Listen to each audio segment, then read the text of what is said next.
This week we're looking at Acts 2 and the outpouring of the Holy Spirit. So I'm going to start by reading the first few verses of Acts 2 now.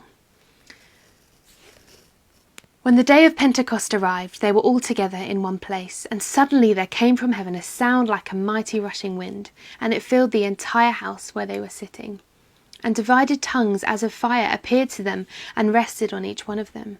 And they were all filled with the Holy Spirit and began to speak in other tongues as the Spirit gave them utterance. It's important to remember when reading this passage that this wasn't a random, spontaneous event, but the outpouring of God's Spirit was a long-awaited moment by the people of God.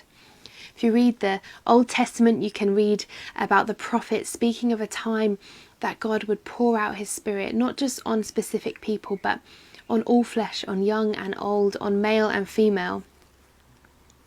And it's interesting that Pentecost, the Jewish festival, which was the day when the Spirit was poured out, was also known as the Feast of the First Fruits, which celebrated the first produce the Israelites had in the Promised Land.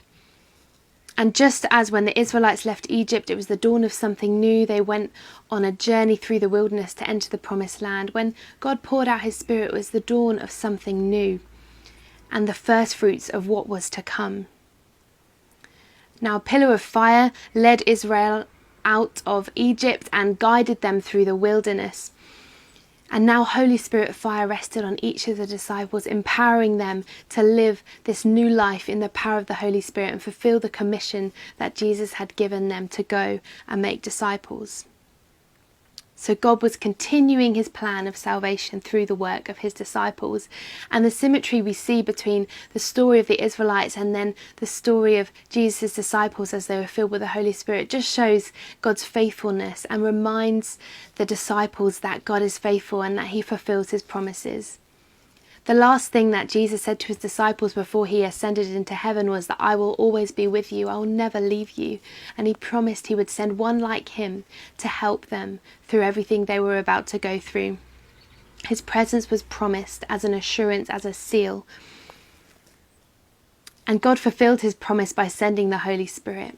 And we read about that earlier. Now there are two words for filled that are used in this passage in the original language, and one talks about an inward filling, because when we are filled with the Holy Spirit we are transformed from the inside out to become more like Jesus as we follow him. And the other filling is an outward filling, a filling of the Holy Spirit for empowerment, for service, for all God has called us for.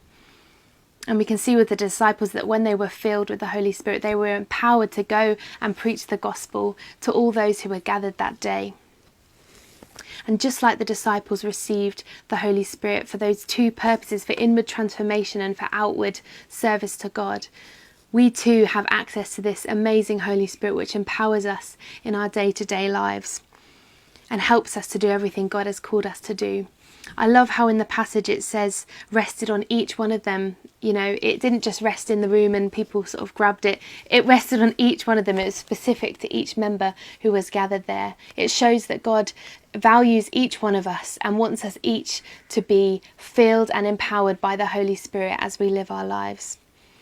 And I think this passage is really relevant today as well, because as we are in a situation which is unknown and uncertain with the coronavirus, we need to remember that just like those disciples were in that room waiting for the promised Holy Spirit, they were uncertain, they were unsure, they were probably afraid of what was to come.